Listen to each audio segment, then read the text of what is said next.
আমি একটা সংবাদ দেখছি, এটা তীব্র নিন্দা ও প্রতিবাদ জানাই, কারণ এটা সম্পূর্ণ ভিত্তিহীন এবং বানোয়াট। কারণ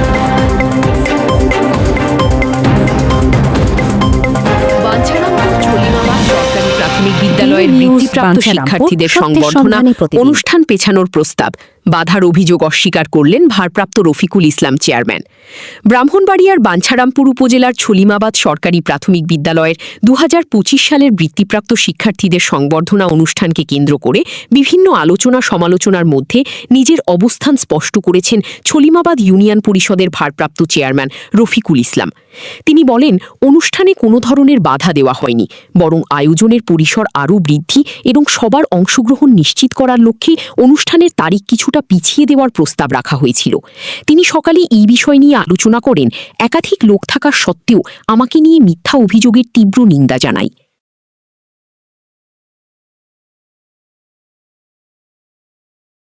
আমি ব্রাহ্মণবাড়িয়া টিভির মধ্যে যে আমি একটা সংবাদ দেখছি, এটা তীব্র নিন্দা ও প্রতিবাদ জানাই, কারণ এটা সম্পূর্ণ ভিত্তিহীন এবং বানোয়াট। কারণ আমাদের ছলিমাবাদ সরকারি প্রাথমিক বিদ্যালয়ের ম্যানেজিং কমিটি আছে, হ্যাঁ যে কোনো একটা প্রোগ্রাম করবে, হ্যাঁ আলোচনা করবে, পুনরায় আমরা দাওয়াত পাবো।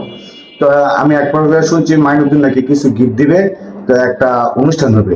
তো ওই অনুষ্ঠানটা নাকি সালাম শুনে নাই, সালাম পরবর্তীতে শোনার পরে এটা পুনরায় পরের দিন এটা ডেট করছে।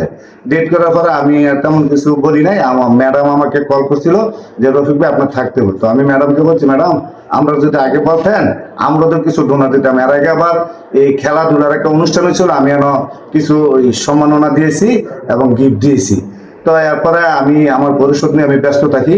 এক পর্যায়ে হোসেনপুরে হারুন ভাই তাঁতি দলের উপজেলা যুগ্ম আহ্বায়ক, ওনার একটা সমস্যার কারণে আমি বাঞ্ছারামপুর রওনা হই।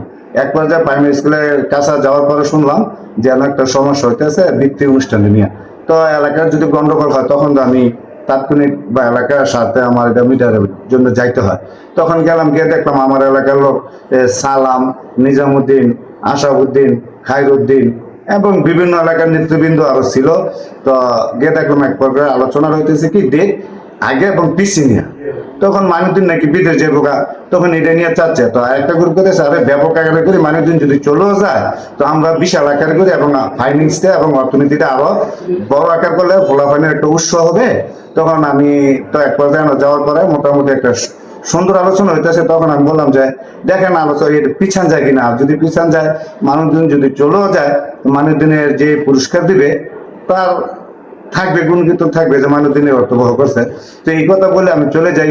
পুনরায় আজকে ৪ তারিখে দেখি কি আমার নামে নাকি নিউজ করছে। কিন্তু আমি এখানে ম্যানেজিং করি, আমাদের প্রাইমারি স্কুলের সভাপতি থাকতে এবং জাসাসের সভাপতি সালাম ওয়াইস এর সভাপতি। যদি আমি বাধাতে সালাম তো আমার কিছু বলতে পারতো যে বাতিজারে আমরা চাষা বাতিজা যে আরে এটা বাধা দিস না এমন এমন। তো সালাম উপস্থিত থেকে আমি কিভাবে এটা বাধা দিই, আমি কেন বাধা দেবো? একটা শিক্ষা প্রতিষ্ঠান আমাদের সর্বোচ্চ স্থান, আমরা সবসময় এটার জন্য সবাই নিয়োজিত থাকি। আমি আগে পরেও এটার জন্য ডোনার করেছি এবং কিছুদিন আগে আমরা একটা পর্যায়ে বসে আলোচনা আছি যে আমাদের এই প্রাইমারি স্কুলের সিসি ক্যামেরায় আওতাভুক্ত আনা যায় এবং সর্বোচ্চ বাজেট আমার উপরকে নির্ধারণ করেছে চেয়ারম্যান, আপনি এটা সিসি ক্যামেরা। তখন আমি ইনশাল্লাহ রাজি হয়েছি যে আমাদের শিক্ষা প্রতিষ্ঠানটা সুন্দর হোক এবং বিভিন্ন অকারেজ থেকে যেন এটা ভালো থাকে। তো আমি যে নিউজটা হয়েছে এক তীব্র নিন্দা এবং প্রতিবাদ জানাই। যারা নাকি বুঝে না বুঝে আমাদের করছেন, দয়া করে এই ভুল বুঝাবুঝিটা সমাধান করেন। আর না হয় একে অপরে কাদা সরাসরি করলে আমাদের সমাজ নষ্ট হবো, শিক্ষা অঙ্গন নষ্ট হবো। আমরা যেন যাই হয়েছে আমরা যেন সম্মিলিতভাবে এই পুনরায় যেন এই বৃত্তি অনুষ্ঠান যেন ব্যাপক আকারে এবং ব্যাপক উদ্যোগ নিয়ে যে করতে পারি, আমি সকলের কাছে উদারতা আহ্বান জানাই। আসসালামু আলাইকুম।